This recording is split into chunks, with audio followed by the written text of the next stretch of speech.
Assalamualaikum warahmatullahi wabarakatuh.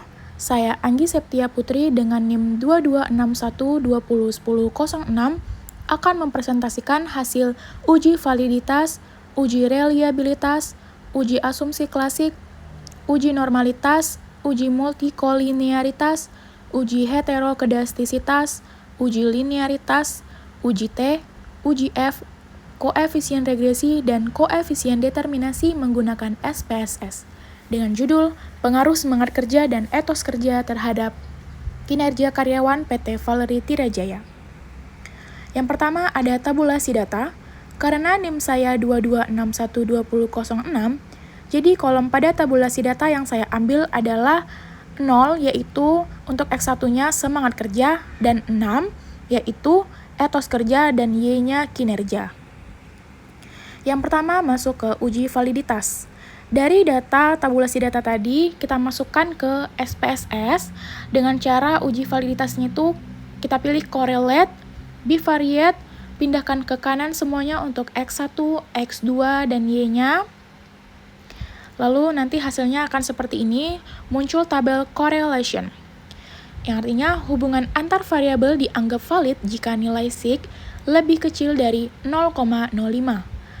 Yang pertama, semangat kerja dengan kinerja. Nilai korelasinya yaitu 0,461, nilai sig-nya 0,003. Artinya, karena nilai sig 0,003 lebih kecil dari 0,05, maka ada hubungan yang signifikan dan positif dan dapat dikatakan valid. Dan untuk yang kedua, variabel X2 etos kerja dan kinerja, nilai korelasinya 0,208, nilai sig-nya 0,198, yang artinya karena nilai sig 0,198 lebih besar dari 0,05, maka hubungan tidak signifikan dan belum bisa dikatakan valid. Jadi untuk variabel X1 ke Y-nya bisa dikatakan valid, namun untuk variabel X2 ke Y-nya belum bisa dikatakan valid. Lalu masuk ke uji reliabilitas. Dari data yang kita masukkan ke SPSS, kita pilih scale, reliability, lalu reliability analysis, pindah ke kanan semuanya, X1, X2, Y-nya, lalu didapatkan hasil reliability statistik.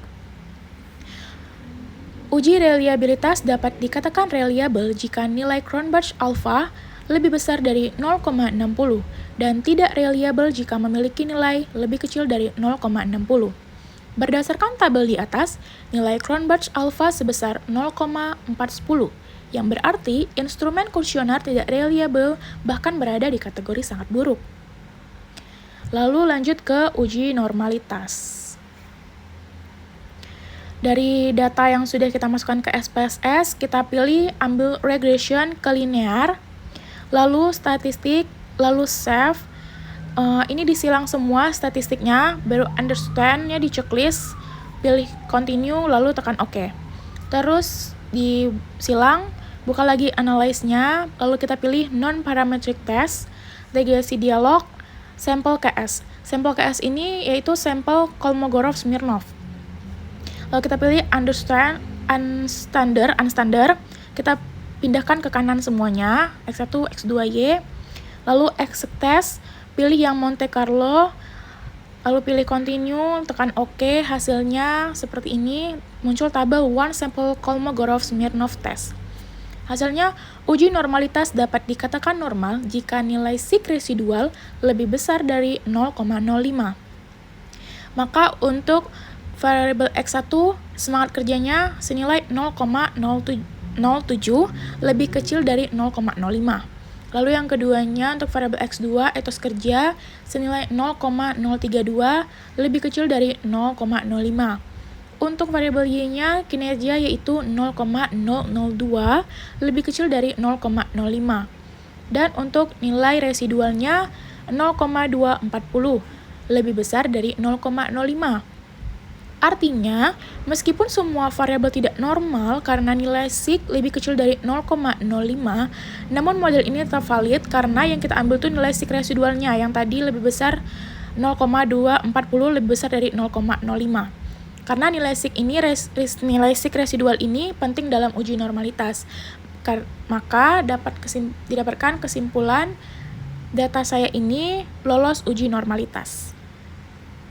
Lanjut untuk uji multikolinearitas. Dari data yang sudah kita masukkan ke SPSS, kita ambil regression, kita pilih linear, statistik, lalu collinearity-nya di checklist, kita pilih continue, lalu tekan OK. Hasilnya seperti ini, didapatkan tabel koefisien. Untuk uji multikolinearitas dapat dikatakan aman jika nilai toleransi lebih besar dari 0,10 dan nilai VIF lebih kecil dari 10. Untuk variabel X1 yaitu semangat kerja, nilai toleransi yang didapatkan yaitu 1000 dan nilai VIF-nya juga 1000. Dan untuk X2, variabel etos kerjanya, nilai toleransi senilai 1000 dan VIF-nya juga 1000. Artinya, nilai toleransi kedua variabel lebih besar dari 0,10 dan VIF-nya lebih kecil dari 10, sehingga data tersebut aman dan lulus uji multikolinearitas. Lanjut, uji heterokedastisitas. Caranya kita pilih regression, lalu linear, kita scroll nanti dapat tabel seperti ini, scatter plot-nya. Pada scatter plot dapat dilihat titik tersebar secara acak, dan titik tidak membentuk pola tertentu seperti menyempit atau melebar atau membentuk kerucut, yang artinya tidak ada masalah heterokedastisitas dan lolos uji asumsi klasik heterokedastisitas karena titik kesalahan prediksinya menyebar dengan rata dan konsisten, sehingga model ini dianggap valid. Lanjut untuk uji linearitas. Dari data yang sudah kita masukkan ke SPSS, kita pilih compare means, pilih means, pilih options, tab for linearity-nya di checklist, terus kita pilih continue lalu tekan OK. Hasilnya seperti ini, ada 2 ANOVA tabel karena X-nya tuh ada 2, X1 dan X2. Untuk uji linearitas dapat dikatakan linear jika nilai sig lebih besar dari 0,05. Untuk nilai sig variabel X1-nya senilai 0,000 dan nilai sig X2 variabel X2-nya 0,383. Artinya, untuk variabel X1 yaitu hubungan semangat kerja dan kinerja tidak linear karena nilai sig 0,000 lebih kecil dari 0,05. Dan X2 untuk hubungan etos kerja dan kinerja linear karena nilai sig 0,383 lebih besar dari 0,005. Sehingga X1 belum memenuhi uji linearitas, namun X2 memenuhi uji asumsi linearitas. Lanjut untuk uji T. Uji T ini kita pilih koefisien, lalu regression. Nanti hasilnya muncul tabel koefisien. Jadi karena variabel X saya ini ada 2, X1 dan X2, maka hanya itu ada H11 dan H12. Jadi H11-nya diduga semangat kerja berpengaruh terhadap kinerja karyawan, H12-nya diduga etos kerja berpengaruh terhadap kinerja karyawan. Maka hipotesis statistiknya H01 semangat kerja tidak berpengaruh terhadap kinerja karyawan, H02 etos kerja tidak berpengaruh terhadap kinerja karyawan, HA1 semangat kerja berpengaruh terhadap kinerja karyawan, HA2 etos kerja berpengaruh terhadap kinerja karyawan. Lalu H01 diterima karena T hitung lebih kecil dari T tabel dan nilai sig-nya lebih besar dari 0,05. Dan H02 diterima karena T hitung lebih kecil dari T tabel dan nilai sig-nya lebih besar dari 0,05. H01 ditolak karena T hitung lebih besar dari T tabel dan nilai sig-nya lebih kecil dari 0,05. H02 ditolak karena T hitung lebih besar dari T tabel dan nilai sig-nya lebih kecil dari 0,05. Pada tabel ada N yaitu jumlah respondennya itu 40 jumlah datanya. Dan T tabelnya kita ambil rumus alfa per 2 titik koma N kurang 2. Maka sama dengan 0,05 per 2 titik koma 40 kurang 2. Hasilnya 0,025 titik koma 38. Hasilnya 2,024394. Jadi kenapa 38? Karena kan datanya 40 lalu dikurang 2 jadi 38. Atau kita juga dapat menggunakan rumus Excel dengan rumus TINV buka kurung 0,05 di koma 38 tutup kurung.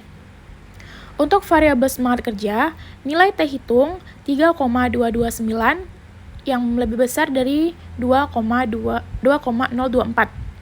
Untuk variabel etos kerja, nilai T hitung senilai 1,423 yang artinya lebih kecil dari 2,024. Jadi, kesimpulannya H0 ditolak karena T hitung lebih besar dari T tabel, H01 ditolak, lalu H02-nya diterima karena T hitung lebih kecil dari T tabel. Yang artinya terbukti bahwa semangat kerja berpengaruh signifikan terhadap kinerja karyawan dan etos kerja tidak berpengaruh signifikan terhadap kinerja karyawan. Lanjut, untuk uji F, itu sama, kita pilih koefisien, regresi, lalu kita pilih scroll, ada tabel ANOVA. Hasilnya seperti ini, F hitung 6,285, nilai sig-nya 0,004.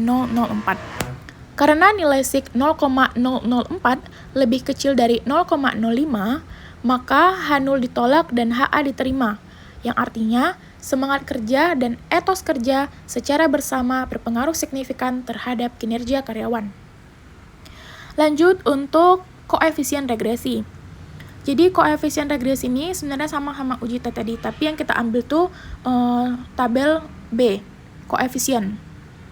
Sama-sama koefisien, namun yang kita ambil untuk nilai koefisien regresinya yaitu B, karena B itu koefisien.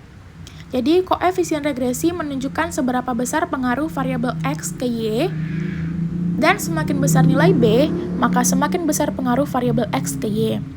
Untuk nilai B koefisiennya yaitu B semangat kerja sebesar 0,313, B etos kerjanya sebesar 0,135. Yang artinya semangat kerja lebih berpengaruh terhadap kinerja karyawan, karena nilai B-nya lebih besar. Namun, ini termasuk dalam kategori sedang berdasarkan skala Likert 1,5 pada kuesioner. Jadi, nilai kecil, sedang, dan besar ini tergantung skala Likert kuesioner kita ya. Kalau karena saya ambilnya 1-5, jadi untuk angka 0,313 itu termasuk dalam skala sedang. Lanjut, koefisien determinasinya, kita ambil regression, linear, statistik, collinearity-nya tidak di-checklist, lalu kita pilih continue, lalu tekan OK, dan muncul tabel model summary. Hasilnya R square atau R kuadrat 0,254, adjust R square 0,213. Sig F change-nya 0,004, F hitungnya 6,283. R square-nya 0,254 termasuk dalam kategori lemah. Artinya, pengaruh gabungan dari semangat kerja dan etos kerja terhadap kinerja termasuk lemah, namun signifikan. Kenapa? Karena nilai sig F-nya 0,004 yang lebih kecil dari 0,05. Jadi meskipun pengaruhnya lemah, namun hubungan antar variabel tetap signifikan secara statistik. Maka data ini, model ini lulus koefisien determinasi. Baiklah, sekian presentasi dari saya. Semoga dapat diterima. Terima kasih. Assalamualaikum warahmatullahi wabarakatuh.